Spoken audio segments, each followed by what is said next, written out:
O avião iniciou a decolagem, mas imediatamente, na hora, ele começou a tremer. Parecia um pesadelo. Uma viagem de negócios para a capital argentina torna-se um pesadelo para Marisa Beiró.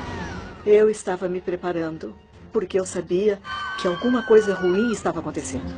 Mas o que é isso?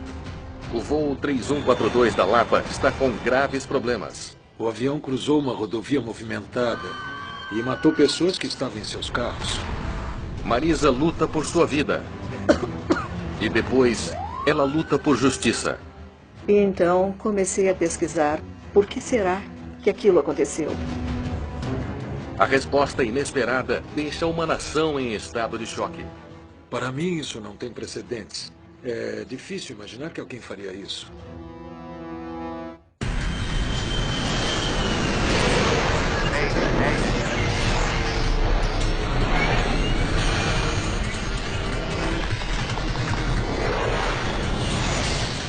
Acidentes aéreos. Esta é uma história real baseada em relatórios oficiais e relatos de testemunhas.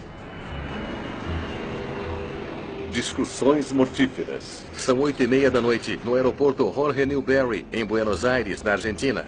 31 de agosto de 1999. Altímetro 30,10. Um Boeing 737, a aeronave mais utilizada pela indústria da aviação, prepara-se para taxiar. Ele é operado pela companhia argentina Lapa. Conseguimos. Marisa Beiró é uma representante de uma indústria de cosméticos de Córdoba. Eu estava viajando com 8 colegas de trabalho. E entre essas 8 colegas de trabalho estava a minha melhor amiga, que era também a minha cunhada. Ela está voltando para casa depois de uma longa viagem de negócios para a capital com um grupo de colegas. Porque já fazia 10 dias que havíamos partido e já era hora de voltarmos para casa. E, na verdade, todas havíamos combinado com as nossas famílias para nos buscar no aeroporto. E queríamos voltar para os nossos filhos.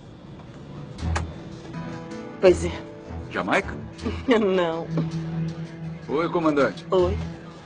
O comandante do voo Lapa 3142 é Gustavo Weigel. Ele é um piloto experiente que voa há mais de 20 anos. Está tudo bem? Ótimo. Está tudo ótimo. Estamos só esperando o nosso combustível. Luiz Echeverri, o copiloto, tinha mais de 500 horas no 737. O combustível total necessário, 8.500 kg a serem transferidos para as asas. O voo desta noite é curto, 645 quilômetros a oeste de Buenos Aires até a cidade de Córdoba. O tempo de voo deve ser um pouco mais de 1 hora. Juntamente com os 2 pilotos, há 3 comissários e 95 passageiros a bordo. Mas naquele voo houve uma coisa que me chamou a atenção. Não havia nenhum cartão de segurança em nossos assentos. E eu achei aquilo muito estranho. Não havia instruções. E eu leio as instruções de segurança quando embarco em um avião, sempre. Em 1999, a indústria da aviação na Argentina está crescendo. A desregulamentação da indústria, 5 anos antes, conduziu a um crescimento rápido para companhias de baixo custo, como a Lapa. 135, vire à direita na direção 060. Desça e mantenha em 5.000, diminua para 220 nós e mantenha. Vamos. A Lapa era uma operadora de baixo custo que fazia incursões consideráveis em um sistema de transporte em um país muito grande que precisava de transporte aéreo. Austral 236, você é o próximo da fila para a decolagem. Por favor, avance para a pista e aguarde. Na Argentina, a aviação comercial é administrada pelos militares. O programa de defesa da Força Aérea era responsável tanto pela aviação civil como pela militar. Checklist pré-voo. Checklist pré-voo. O copiloto Echeverri supervisiona alguns procedimentos de último minuto. Preparativos de cabine? Completados. Os comissários de bordo preparam a cabine de passageiros para a decolagem. Nós tínhamos comprado algumas revistas de fofocas para o voo, porque algumas delas voavam pela primeira vez. Então, eu dei-lhes goma de mascar para aliviar a pressão nos ouvidos, que sempre acontece quando estamos voando. Nós estávamos apenas folheando revistas, estávamos muito relaxadas, estávamos tranquilas, felizes, estávamos voltando para casa. pronto para taxiar 3142. 3142, pronto para taxiar Charlie 5 para a pista 13. Charlie 5 para 13. O Jorge Newberry é um aeroporto de pista única. E esta noite as decolagens estão um pouco atrasadas. Temos uma tripulação experiente na cabine. Deixe saber se há algo que possam fazer para seu voo Ser mais confortável. Em nome do copiloto e do comandante, eu mesmo. Esperamos que vocês tenham um ótimo voo. Deveriam vir jantar em Córdoba. Isso parece bom. O que devemos levar? Leva o sorvete. O relacionamento entre a tripulação parecia ser muito íntimo. Parecia que eles se conheciam há um bom tempo. E que, além de ser colegas de trabalho, eles eram amigos. Eu estava sentada perto da porta e notei que a porta estava meio aberta. A porta da cabine de comando geralmente está completamente fechada. Não dessa vez. Estamos a segundos de decolar. É melhor dar as instruções. Então tá. Foi um prazer. Até mais. Rapidinho.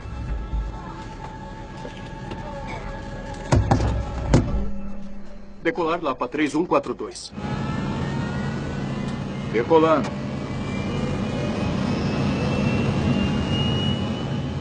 O avião está na pista, acelerando, ficando muito rápido. Você sabe quando você pode sentir que o avião está atingindo a velocidade necessária para a decolagem?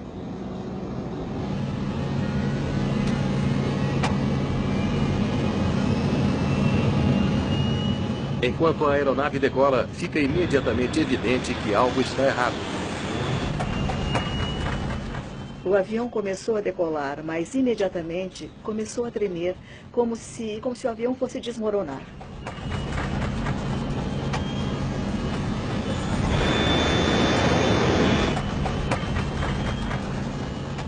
Algo ruim estava acontecendo. Eu estava me preparando, porque o meu instinto me disse para fazer isso. Todos sabíamos que algo estava errado naquele voo. Eu podia pressentir isso. Mas o que é isso? Avançando a 160 nós, o 737 bate violentamente contra a pista.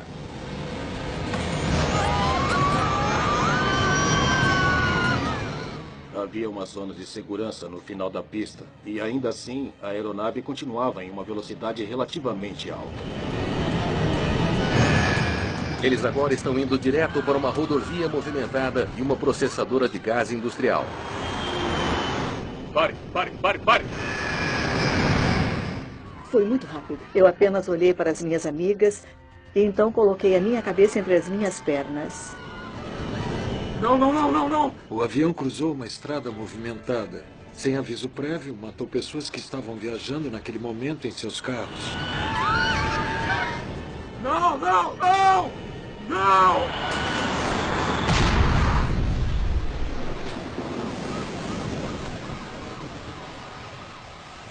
Ficou tudo escuro, literalmente escuro.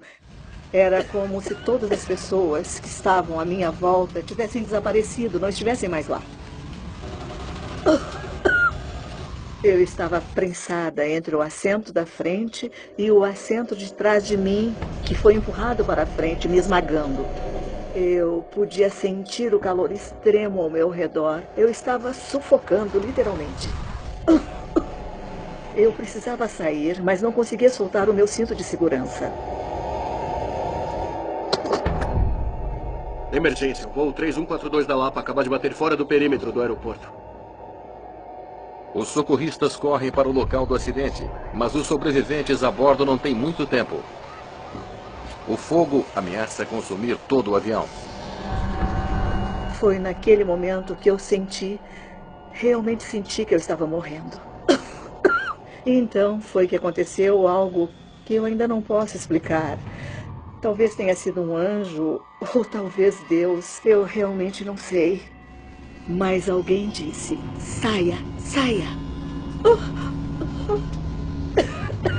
Enquanto Marisa luta para escapar, ela vê que nenhuma de suas amigas sobreviveu.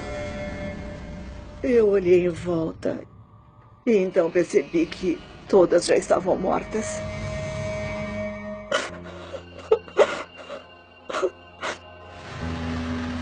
Apesar de gravemente ferida, Marisa teve sorte. Muitas das portas de emergência não podiam ser usadas devido ao fogo. Isso significou que muitos passageiros não conseguiram sair. E por isso não conseguiram se salvar. O avião estava em chamas. As pessoas estavam gritando por ajuda. Eu entrei e consegui salvar 4 delas. Vi corpos queimando, foi terrível. O acidente matou 60 passageiros, 3 membros da tripulação e 2 motoristas. É um desastre diferente de tudo que Buenos Aires já viu antes. Foi uma grande calamidade. Envolveu automóveis, envolveu uma grande processadora de gás natural e houve também um grande incêndio. Então foi realmente uma grande catástrofe.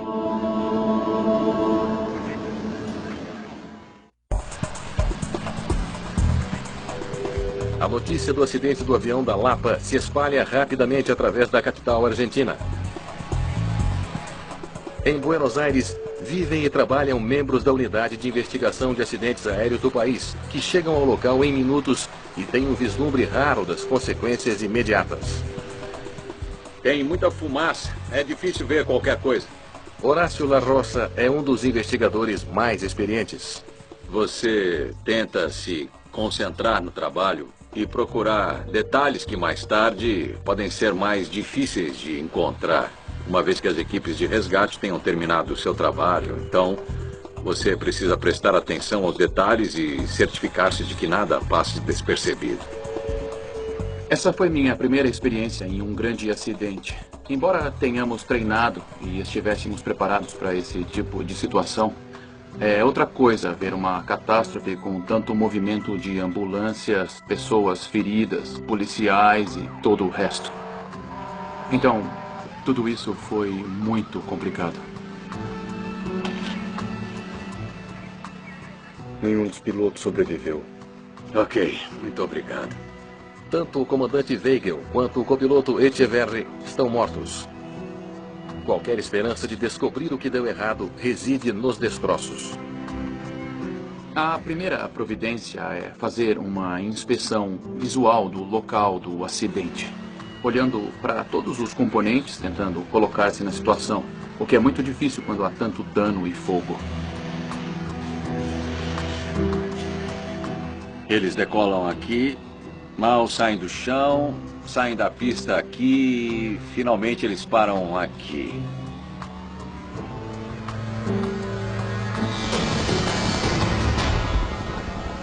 Já a aeronave destruída era de fabricação americana.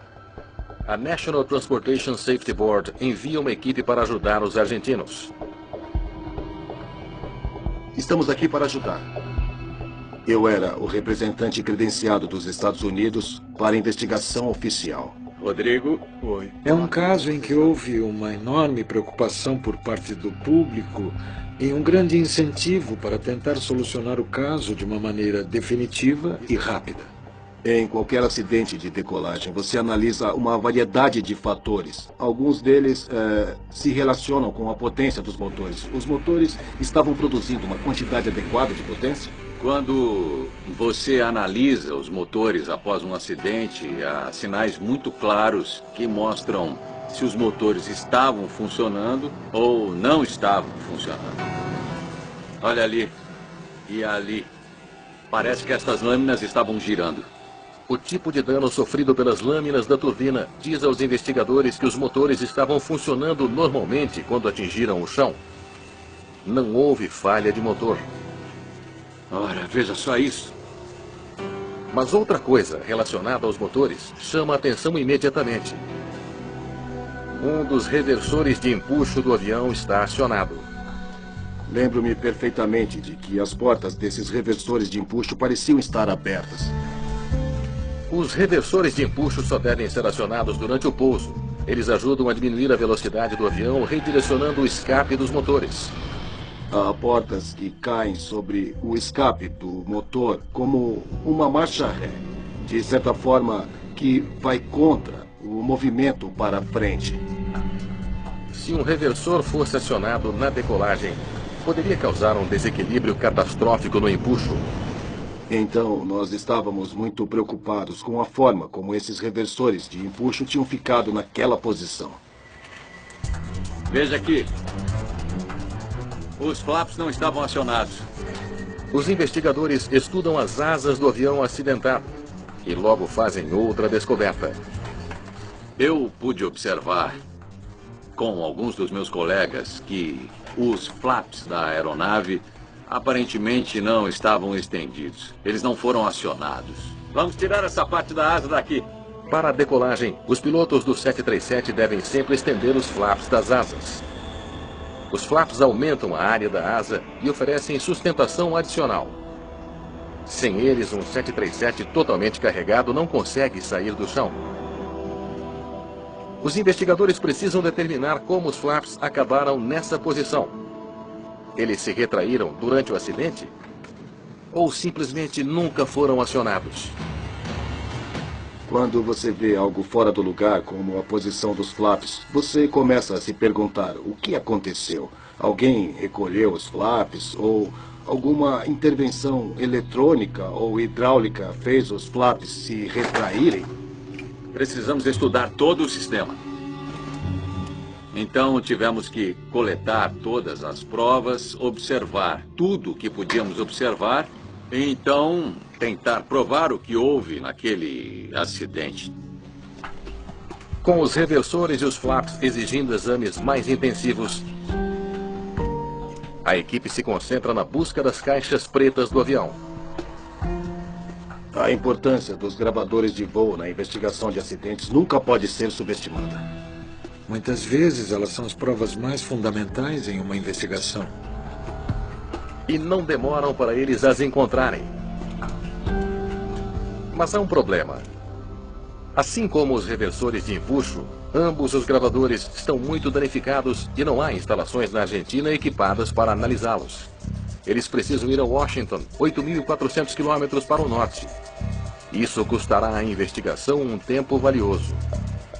Houve muita pressão para recuperar o registro de voz da cabine de comando e as informações do gravador de voo em tempo hábil. Tivemos que tranquilizar o público e tranquilizar a mídia de que a investigação estava em andamento e estava sendo feita rapidamente. Por enquanto, eles têm apenas uma ou duas pistas intrigantes. E uma nação exigindo respostas sobre por que o voo 3142 da Lapa terminou em tragédia.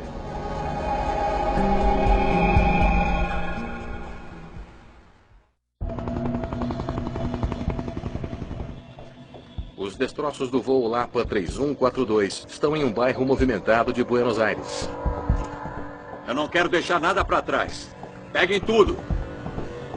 Qualquer um dos milhares de pedaços de destroços poderia ser uma pista valiosa. Precisávamos transportar os destroços para um hangar, onde poderíamos espalhar, então, todos os mecanismos e tirar fotos bem detalhadas. E também coletar dados dos demais instrumentos. Ao mesmo tempo, os investigadores se perguntam o que o controlador de tráfego aéreo pode dizer sobre a tentativa de decolagem fatal. Alguma coisa fora do comum de que pode se lembrar? Havia um pequeno atraso, muitas aeronaves. Estas são todas as decolagens daquela noite. Eles descobrem que o voo 3142 não decolou no horário. O controlador também revela que as chamadas de rádio da tripulação do Lapa foram incomuns. Decolar Lapa 3142. Decolando.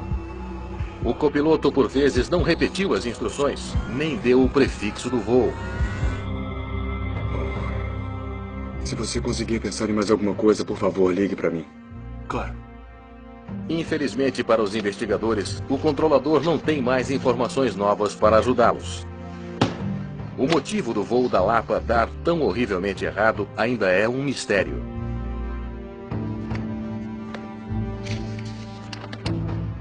O que isso está fazendo aqui? Eu não faço ideia. Quando saiu da pista, o 737 atingiu uma processadora de gás natural. A sua proximidade com o aeroporto desencadeou os sinais de alarme. Foi uma grande questão quando olhamos para os destroços. Havia um prédio público com uma processadora de gás lá dentro. Já que existe uma processadora de gás natural tão próxima do aeroporto, eles se perguntam quais outros riscos o aeroporto poderia apresentar. O acidente da Lapa levantou a questão do comprimento da pista. 2.100 metros. A pista era longa o suficiente para um 737 cheio de combustível e totalmente carregado sair do chão com segurança. Pedimos a um engenheiro de desempenho analisar a aceleração, as distâncias, o desempenho da aeronave. Ele mediu cada uma dessas distâncias e tentou aplicá-las. Eles deveriam ter conseguido sair do chão. No final, descobrimos que a pista tinha um comprimento suficiente. Os investigadores não descobrem nada na pista que poderia ter dificultado a decolagem. Embora fosse um aeroporto urbano, e com tudo isso que envolve, não havia deficiências na infraestrutura.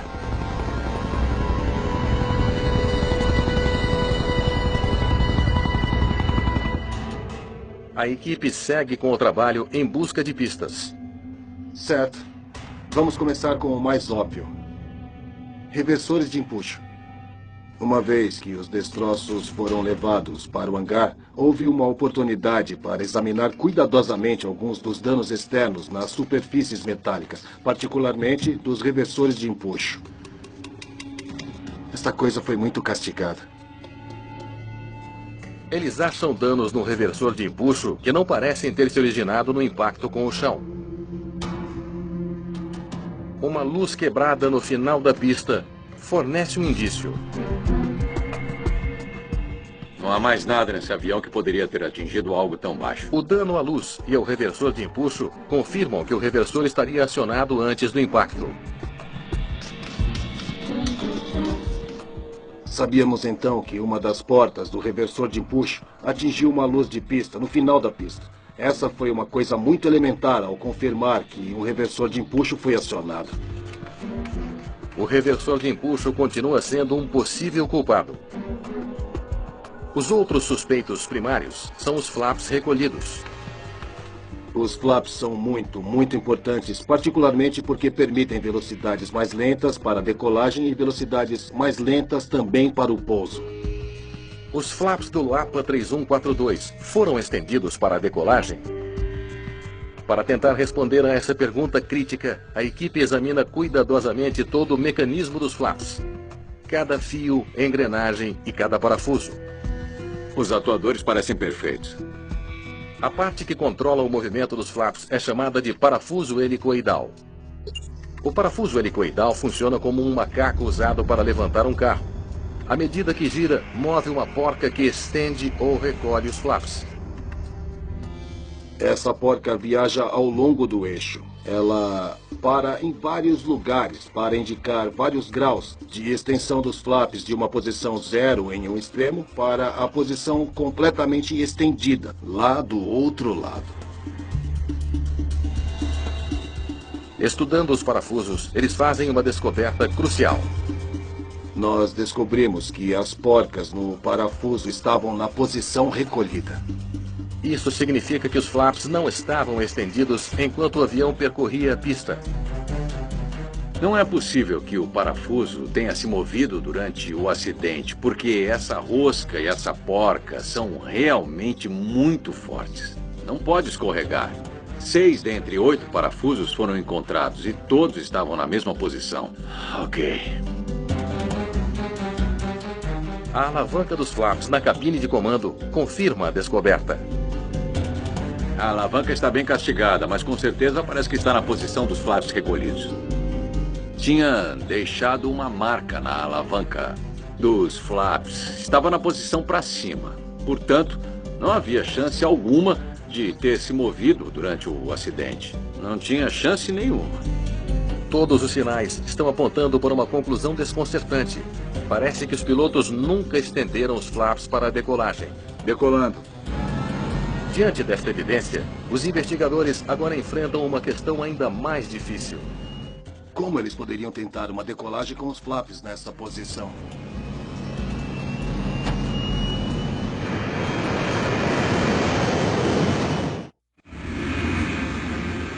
A cabine de comando do 737 está equipada com sistemas projetados para evitar que os pilotos tentem decolar sem estender os flaps das asas. Aproximando da pista 13, Lapa 3142. Os investigadores agora se perguntam se esses sistemas falharam de alguma forma no voo 3142. Eles examinam o mostrador na cabine de comando. Com calma. Que se acende uma vez que os flaps estão adequadamente estendidos para a decolagem. Talvez as luzes não tenham acendido. Se elas acenderam enquanto os flaps ainda estavam recolhidos, isso pode ter enganado os pilotos. Para entender como isso poderia ter acontecido, nós tivemos que fazer muitas análises.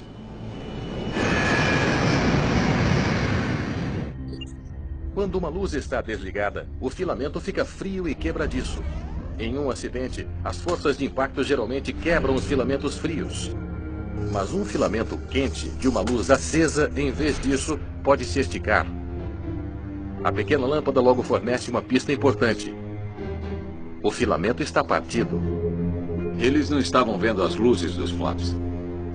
Os filamentos das lâmpadas foram analisados. Descobrimos que elas estavam desligadas. Decolando. Os indicadores dos flaps não tiveram uma pane.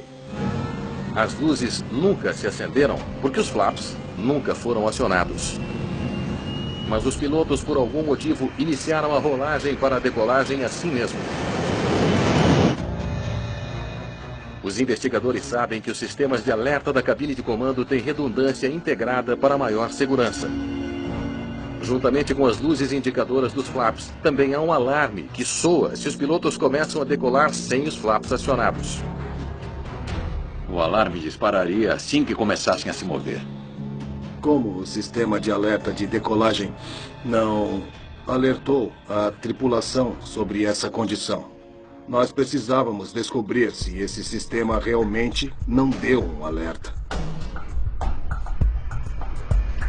Em 1987, uma tripulação da Northwest Airlines esqueceu de estender os seus flaps e caiu na decolagem em Detroit, matando 156 pessoas. Os investigadores descobriram que o alarme projetado para avisar a tripulação não soou, porque os pilotos tinham tirado um fusível para desativá-lo. Eles não queriam que o alarme soasse enquanto taxiavam até a pista. Os pilotos do voo 3142 cometeram o mesmo erro. Eles desconectaram deliberadamente o alerta de configuração. Tudo está onde deveria estar. Nós conseguimos verificar se o fusível que fica atrás do copiloto foi removido ou não foi removido. Estava funcionando. Os pilotos não o desativaram. Os pilotos não desativaram deliberadamente o alerta. Deve haver outra explicação para a malfadada decolagem.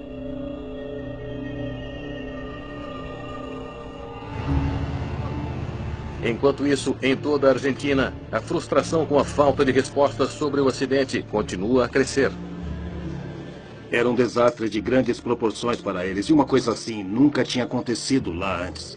Eu acho que sim. O pânico era generalizado. Quando você chega em casa e liga a TV, o acidente é só do que estão falando. Mas você tem que manter o profissionalismo e tentar não ser influenciado por qualquer coisa que seja dita na mídia. Esse sistema começou a funcionar desde o acidente com o voo da Lapa, mas está entrando em colapso. Podemos pôr os dados do gravador na tela? Finalmente, os dados cruciais da Caixa Preta chegam de Washington. Os investigadores esperam que eles possam dizer-lhes exatamente o que estava acontecendo quando o voo 3142 tentou decolar. Ótimo. Vamos às posições dos flaps e ao desempenho dos motores. O gravador de dados de voo gravou 10 parâmetros dos 11 esperados.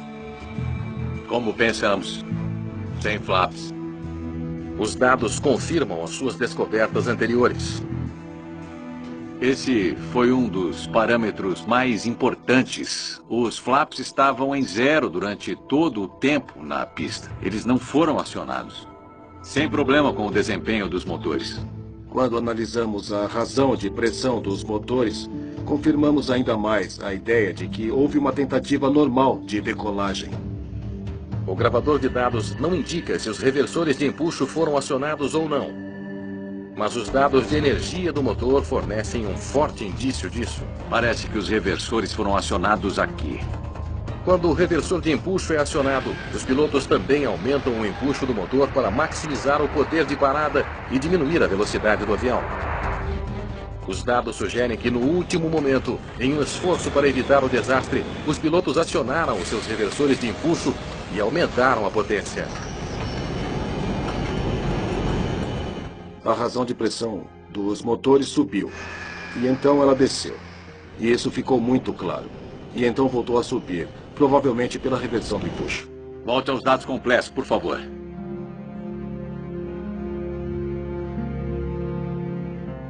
Os reversores não tiveram nada a ver com o acidente. Vamos dar uma olhada na velocidade. Os dados também mostram que o avião tinha velocidade e pistas suficientes para decolar com segurança. Girar. Se os flaps estivessem acionados.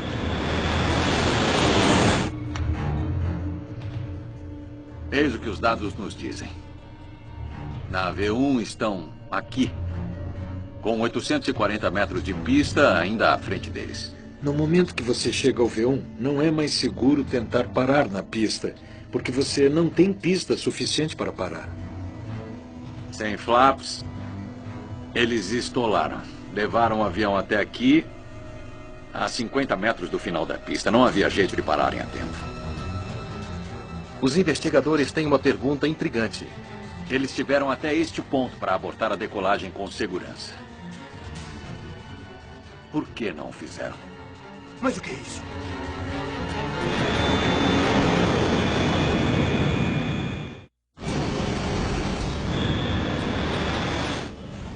Por que uma tripulação experiente tentou decolar sem primeiro estender os flaps? É a pergunta preocupante no cerne da investigação do Lapa 3142.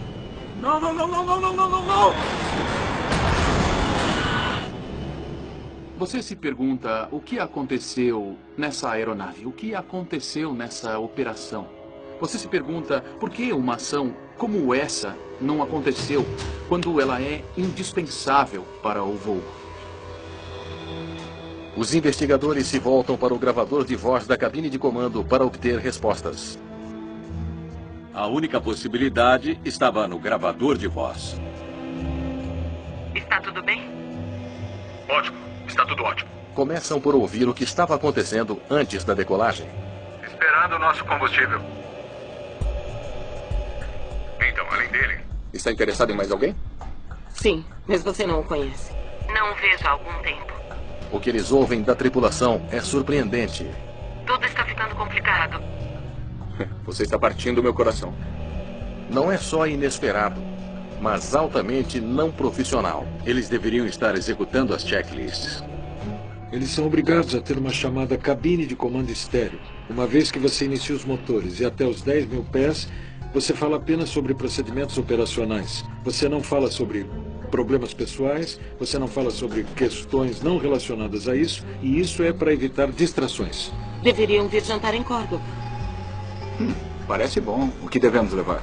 Leve o sorvete. Ok. Checklist pré-voo. Checklist pré-voo. Eles estão falando sobre planejar uma refeição juntos. Eles estão falando sobre a sua vida amorosa. E isso tudo é intercalado com a checklist. Você sabe que eu estou com você nas boas e más horas, não sabe? Ainda bem que eu não sou como você. Seu mentiroso. Você só está comigo para as horas boas.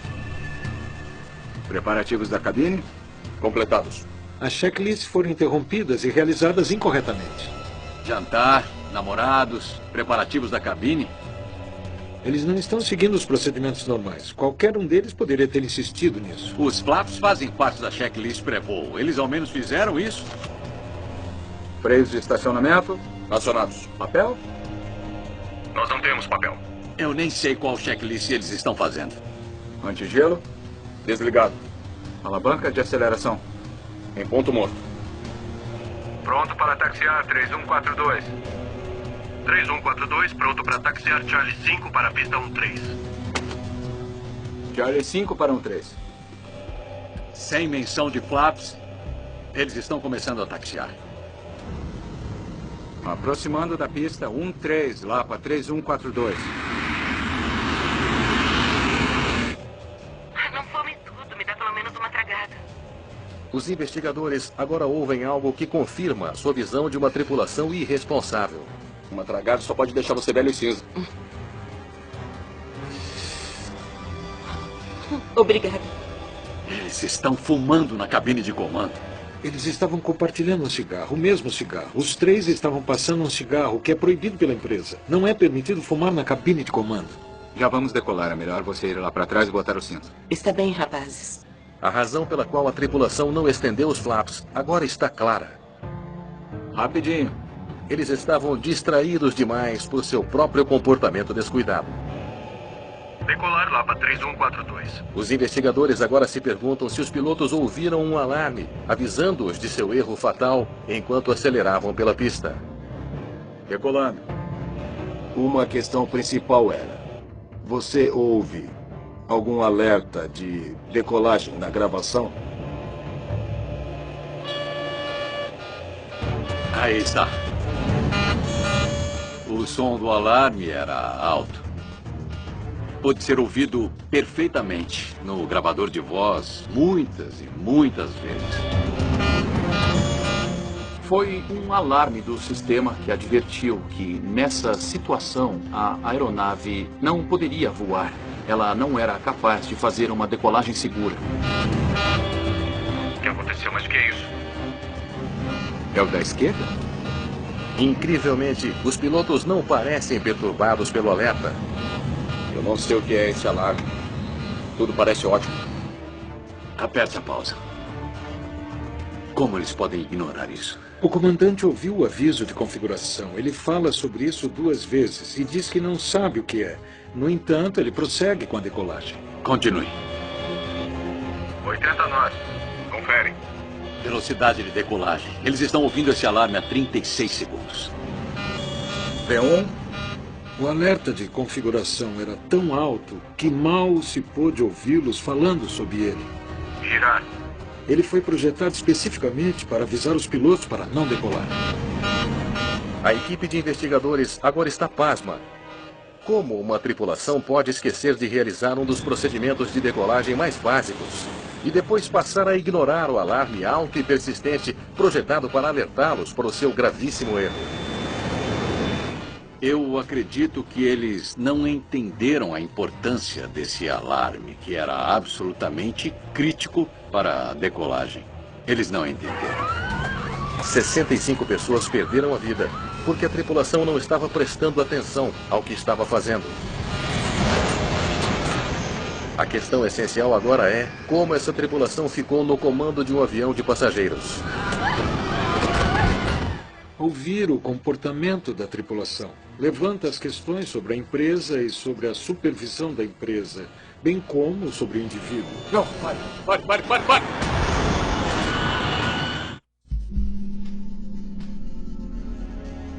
Que tipo de piloto esse cara era? Uma das partes da nossa investigação era examinar os registros de treinamento para cada um dos pilotos. Uma verificação de antecedentes mostra que o comandante Gustavo Weigel vinha pilotando havia mais de 20 anos. Ele nunca esteve envolvido em um acidente grave antes, mas o seu histórico de trabalho sugere que o seu comportamento não era o mais adequado. Não é exatamente uma ficha perfeita. No caso do comandante, notaram-se deficiências no decorrer do tempo e em diferentes aviões. Ele foi lento para responder a situações de emergência ou situações críticas. Coordenação imprecisa na cabine de comando, falta de conhecimento de procedimentos. Minha nossa. O seu histórico está repleto de informes de inadequações. Você tem que se perguntar por que ele continuou passando nos treinamentos e por que ele foi promovido.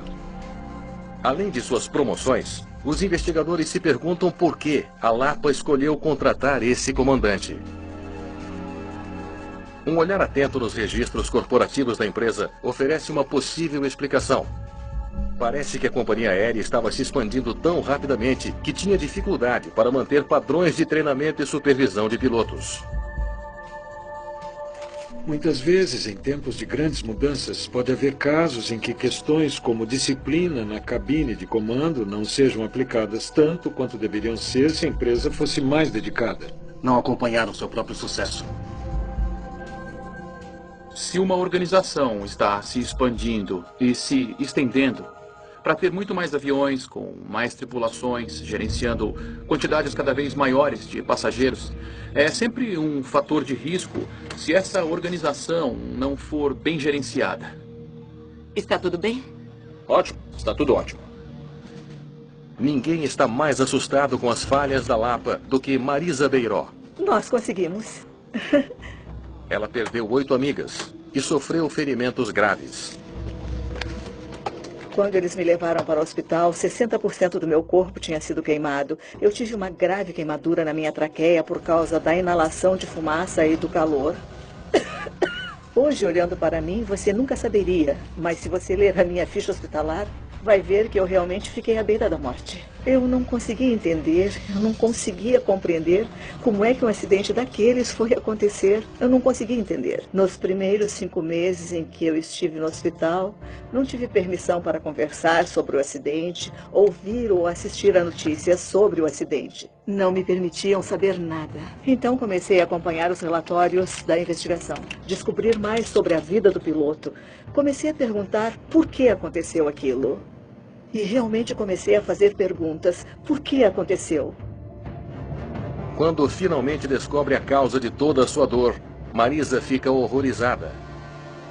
Se o alarme disparou e os avisou que os flaps não estavam acionados, por que eles não fizeram alguma coisa? Por sua falta de supervisão adequada, 6 ex-gestores da Lapa enfrentam acusações de negligência criminal que levaram a várias mortes. Marisa advoga em nome das vítimas. Eu perdi 8 das minhas melhores amigas. Todas elas morreram. No fim, ninguém foi preso. As minhas amigas não puderam se defender naquele momento. Eu então me coloquei no lugar delas, tentando defender essa injustiça. Não. Pare. Com raiva, com ódio, desejando poder obter uma explicação do porquê.